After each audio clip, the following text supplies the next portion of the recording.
Mr. Dan Zamoyski. There he is. International Polish activist and deputy leader of the Polish Media Issues, PMI, group, Morpeth, United Kingdom. Distortion of Polish World War II history by the media, academia, politicians, and its consequences. Auschwitz Survey. Mr. Zamoyski. Thank you. Got 20 minutes.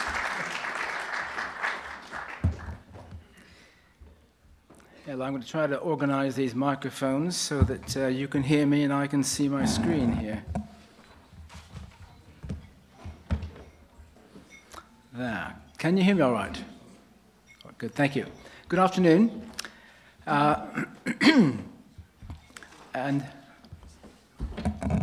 down a bit. Oh, yeah. Okay, yes. No, that's good. Thank you. Yes. Righto. Ready to go. Thank you. I'm recovering from something, so I hope I don't dry up, but I've got something here to help me. So, I want to talk to you for the next 20 minutes about the distortions of Polish World War II history. And also I'm including some results from a research survey that was done in the UK in 2015 with 2,000 adults, showing their relative knowledge or ignorance about Poland and World War II in Auschwitz. Next slide, please. If you've read my rather extensive bio on the website, then you'll know all this, but for those you might not have seen it, my ancestry in Poland goes back to many, many years, obviously, but in terms of 1911, my grandparents came from Poland, emigrated to the USA, and then therefore my parents were born there, I was born there, but since 1981, I've lived and worked in England, and I've been a management consultant since 1990. I'm currently semi-retired, meaning I have clients who occasionally give me some work, but I'm trying to be retired. And I spend most of my time, therefore, being what I've evolved into, an international Polonia activist. I didn't try to get there, it just came my way. Mainly by joining the Polish Media Issues group in 2011. That group was started in 2005 by 5 people who were sick and tired of seeing Polish death camp not challenged in the media. And now, of course, everything is via digital, and we have about 2,500 people on our Facebook page, and we have hundreds of issues we deal with every year. So if you haven't heard of Polish Media Issues Group, please do have a look at our Facebook page. We also have a website, which is, let's see, polishmediaissues.online. And we have a Twitter thing as well, if you can find that. I'll just try to get back now. In terms of Polish media issues, that's been the core of where I have learned things about Polish history and distortion of Polish history. So that's the theme of what I'm going to be speaking about. Now, next slide, please. Now, I'm going to speak to you about the distortion of Polish World War II history in 3 areas by media globally, by academia, and by politicians, which includes the Auschwitz survey and the ramifications of that. So let's see where we are. Perfect, righto. Media-wise, you've already seen the information that Dr. Błaziak put on the screen on day 1 regarding Netflix and the fact that our Polish Prime Minister has gone to bat big time, and Polish media issues and doubtless others, to get that terrible situation changed with the maps. I'm not so sure what changes they're going to make yet, but I hope they're the right ones. But you can see the BBC is a big organization. It is one which has been going for many, many decades, and yet I cannot call it Poland's friend all the time, maybe that often. So I have one slide to deal with that later on. But German publishers, Israeli, in Florida there's a particular hotspot of those who Polish media issues picks up, which are offenders. I don't mean just Polish death camps, Polish Nazis, Polish ghettos, and also saying things that are in Poland during World War II, but they don't use the O word, the occupied word. And they almost never use the G word, they use the Nazi word. So we have a lot of work ahead of us. I can't see us retiring soon. The Irish Times is also, particularly for some reason, a vehement offender. They don't make changes. These are just some examples. But WAPO, which is Washington Post, New York Times, CNN, the mainstream news in general do not treat Poland as fairly as they should. I will say this, I have seen improvements in certain areas. There's less offenses, which is good. I've also found that when we speak to people who are just ignorant of Poland's past, blogs, small local newspapers, often they say, oh, thank you very much for letting us know, we didn't realize. So there's a lot of positives in doing this, fighting the battle of getting the truth about Poland out there. But it's also a lot of hard work. Now, I want you to think of George Orwell. Next slide, please. Now, you will all have heard of George Orwell. The words at the bottom, I hope you can read them. It says, the people will believe what the media tells them they believe. That's a quote from many decades ago, before he wrote 1984. In this day and age, what are we seeing? We're seeing lies put out as truth, and people are believing them. Next slide, please. Another Orwell quote here. And this is painfully true for Poles and others, but also for Poles. Truth, it's the new hate speech. And Orwell said it so many years ago during times of universal deceit, and boy, have we got that. Telling the truth becomes a revolutionary act. And I can tell you, on behalf of Polish media issues, we are called revolutionaries, and a lot worse, by saying, these are the historical facts. And if you don't like it, that's too bad, but that's where they are. Next slide, please. More examples of the media, how they distort things. The Stutthof camp was always in Germany until the borders shifted after World War II, then it became in free Poland, relatively free Poland. However, the headline you see there, where it says concentration camp in Poland, has been changed fairly promptly, which is nice, but that's what it said originally. And as you know, the media has a short lifetime. People see it for the first hour, day, maybe, and then it's gone. If they make a change the next day, most people who saw the wrong information don't see the corrected information. And it's especially true if it's days and weeks later. So it's a tough battle. Next slide, please. Now, recently we had the Independence Day parade in Warsaw, always a good occasion. Last year was phenomenal. This year was also extremely good. I wasn't there, sadly, but in this case, there's a German newspaper and calls it a hate march. Now, they know far better than they call it that, but this is what we get. Next slide, please.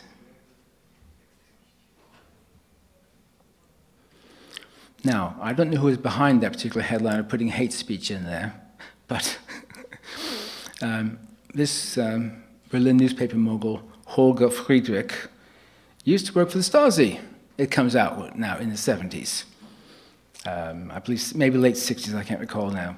But he was one of thousands and thousands and thousands, not just post-World War II enemies who are now living a normal free life, but those from East Germany as well, who have just transmogrified into what were nasty people into, oh, I'm a normal citizen now.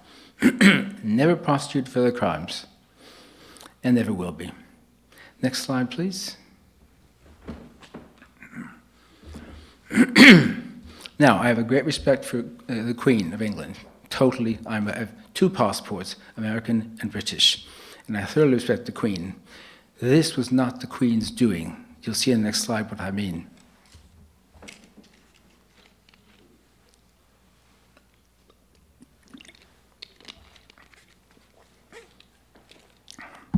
This was a D-Day celebration, commemorations last year. And you can see the Queen is there meeting the D-Day allies. Next slide, please. Unfortunately, in the receiving line, there was this German. And the other headline, the other line that was written with this was, "The Queen meets participants on D-Day." Well, that's true. Absolutely true. But the headline was pretty horrendous. It was noticed. Next slide, please. Now, another unfortunate use. Notice the company, you see the AP up there? They're still at it. Now, this is what Chancellor Merkel said. She was at these D-Day commemorations. Of course, she's invited. We're all friends now. Yeah, that's fine. So Merkel says, if you can read that, "This unique military operation eventually brought us the liberation from the Nazis." I thought, whoa, which planet are they from, these Nazis? And of course, you can see in the photo, someone else made this into a meme and said, "Picture the Germans who can't wait until the Allies liberate them from the Nazis."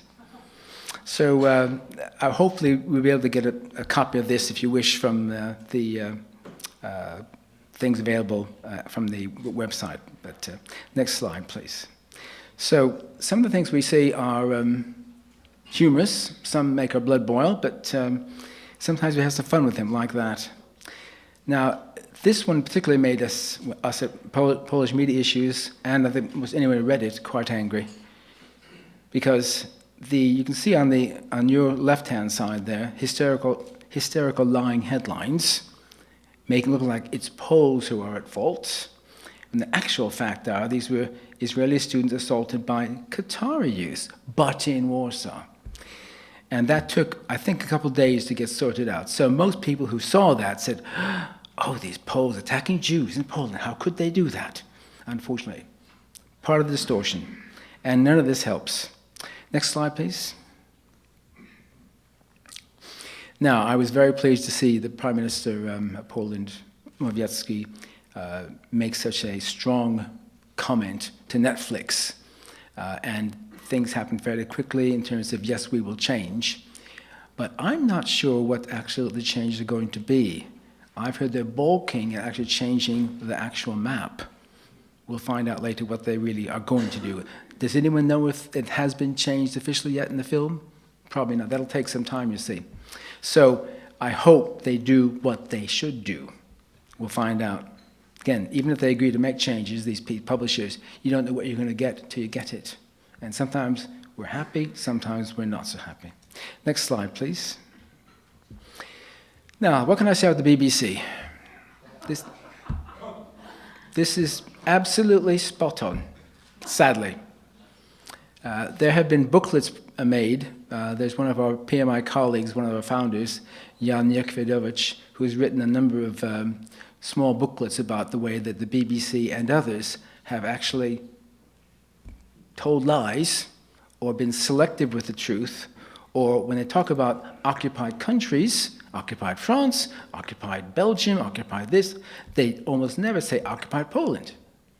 So why that happens, who does it, very hard to say. But it's really unfortunate, and it happens a lot, which is why I like this particular little meme here. It's unfortunately true. Next slide, please.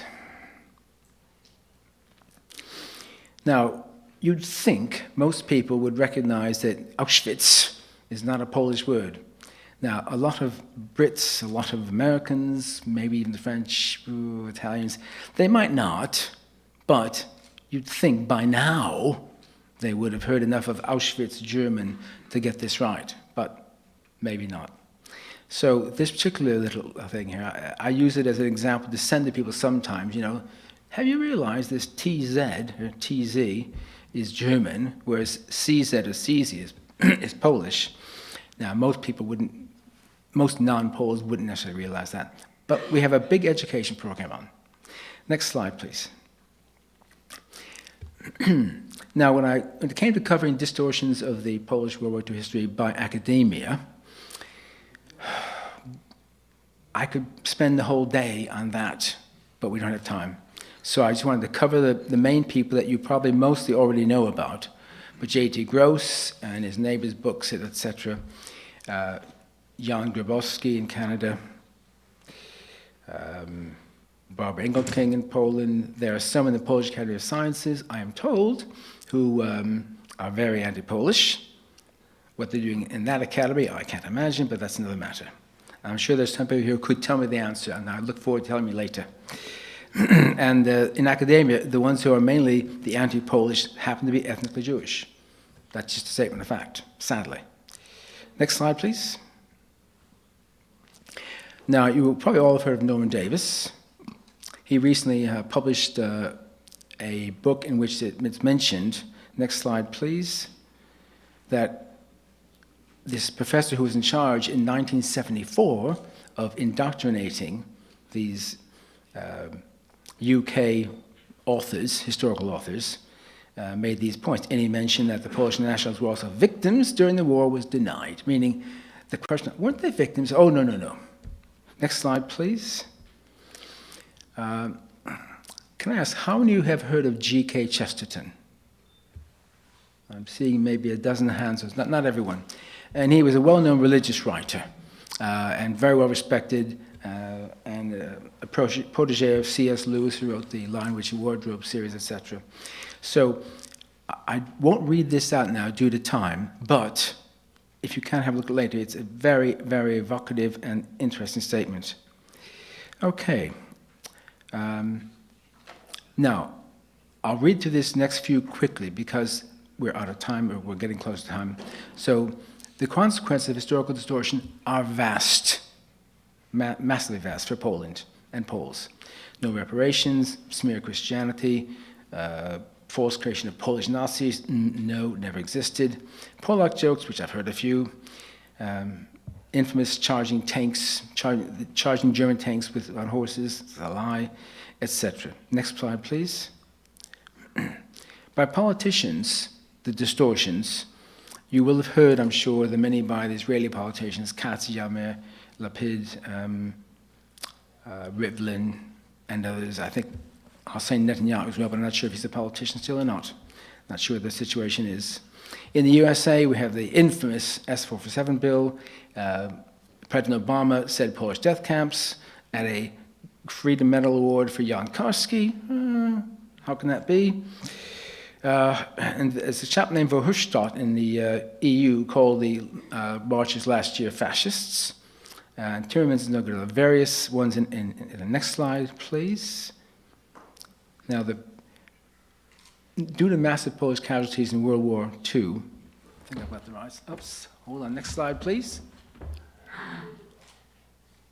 There we go.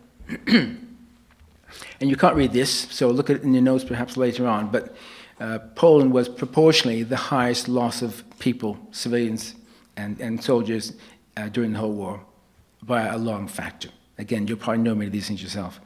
Next slide, please.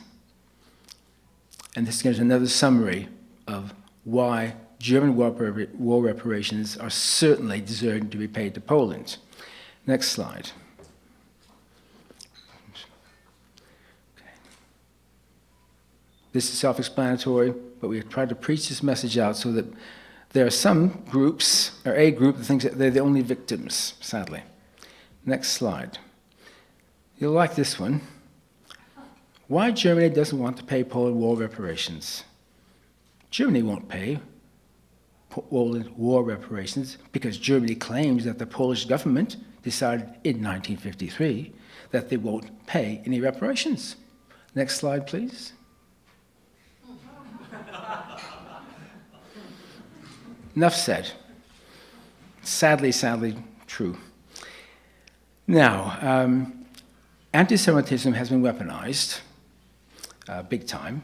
And if you can look at this thing quickly, there's a certain group spreading lies about Poles. And when the Poles spread the information back, then there's trouble. You're being anti-Semitic. This is the well-renowned frame, which we've seen many, I've been called on this many times, and I'm not the least bit. Next slide, please. In fact, go to the next slide as well, please. This is the research I mentioned that we did regarding Auschwitz. And I'm going to go through these very quickly now because I have very little time. So if you want, you can take photos, and hopefully it'll all be legible. But we asked two questions there. Which, if any, of the following countries created the Auschwitz concentration death camp? And the second question is, which of the governments did not collaborate with the Nazis? Next slide, please. Those are the countries that could be chosen, and they rotated in order. Next slide, please. So who created Auschwitz? 85%. This is UK adults, 2,000 of them. Germany, 85%. Poland, 10%. They think 10%, okay. Austria, 8%. The Austrians are less to blame than the Poles for Auschwitz. Next slide, please. Now this was disturbing, but in Scotland, 18% selected Poland, whereas in the eastern part of the country, 7%. In Wales, 4%. That's a big disparity in one country. And it's very disturbing for Poles in Scotland, I think. Next slide, please. And which government were not Nazi collaborators? This is utterly shocking. Take a picture if you want, because we don't have time to really spend on it in detail. But the fact that 27% thought Great Britain collaborated with the Nazis is astounding. And the fact that 34% didn't realize that Poland did not collaborate. Your country's overrun, so what it demonstrates, and the others are equally bad, next slide please, is that there was a vast amount of ignorance. And that's the UK. USA, I'm quite certain it's even worse. Again, these are splits male, female. These are worrying on the female side, in my view. So there isn't time to go through these. I'm trying to do too much today, perhaps, but next slide, please. There we go. I'll just say more education and working together. Next slide. Now, can you see this clearly enough? There's a frog there. And you can see he's not giving up. And that's what we need to be. With this battle we've got on of distortion of information media, don't ever give up. Now, I can tell that that frog is a Polish frog. Can you? He looks a bit tad Polish to me. Sorry, couldn't resist. Sorry, bad enough. Now, I'm just finishing up now. I've got 2 more slides. If we can go to the next slide, please. There we are. How many of you heard of the expression being at loggerheads? Only a third of you. It means you just can't disagree. Well, I drove to the English countryside once, and I came across this sign. I couldn't believe it. There's a place called Loggerheads. So when you're at loggerheads, that must be what they mean. And hopefully, when Polonia gets together to try and find solutions for these difficult situations, we don't meet there.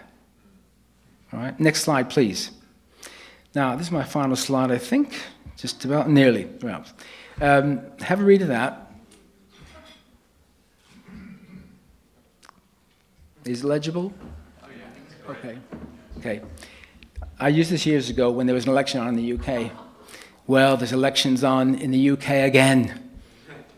Big, important elections. We got some in the USA coming up. We had some recently in Poland. That little phrase is always true, so be careful what you believe. Next slide, please. Now, one of my solutions for these problems that we have of distortion media and lies about Poland and Poles and being extorted for billions for things that Poland does not owe, S447, I'm starting an organization called Proud to be Polish. On the table over there, the second from the door, you'll find some business cards. Please take one. There's information on both sides. Take a pen or two if you like. And before I'm done, I will put a sign-up sheet there, because I'd like to keep in touch with anyone who wants to be keeping in touch with me on this. Here is what it's, next slide, please. Yes, that's what's on the business cards. So you don't have a copy of that. They're over there on the cards. But I should mention this is in development, so the website and emails probably aren't working right now. So I'm going to write down there my own email address. I'm not going to put it on here. So if you want to keep in touch, you can write that one down instead until these other ones become fully active. Okay? Last slide.